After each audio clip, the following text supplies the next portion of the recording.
So, you know, nobody's underestimating the dangers of that happening, least of all Finkelstein, actually, who made it very clear right from the beginning that there was no way in which he was looking at trying to suppress or damage the ability of the press freely to investigate and report in the public interest. That was not his interest at all.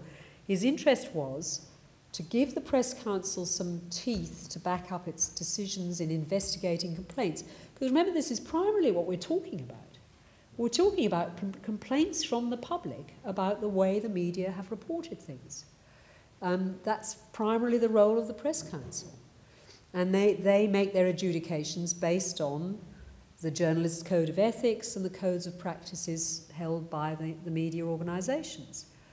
So he wanted to be able to make the Press Council, as a self-regulatory body, have a few more teeth. And the way he felt that this should be done, or would best be done, would be to have some kind of statutory authority behind it to impose certain penalties if the adjudications of the Press Council were not abided by its members, and to guarantee its funding.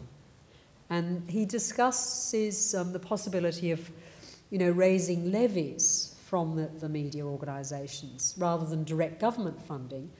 But actually the economics were that raising levies would be so expensive, it would actually be cheaper for government to fund directly the Press Council.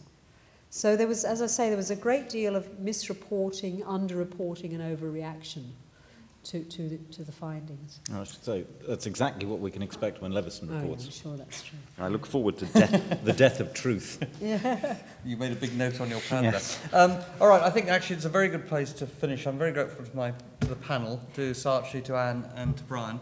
And we'd left it in a very good place where we've talked about the public's right to complain about their treatment in the press, which was going to be how that is dealt with in our next panel. So thank you all very much.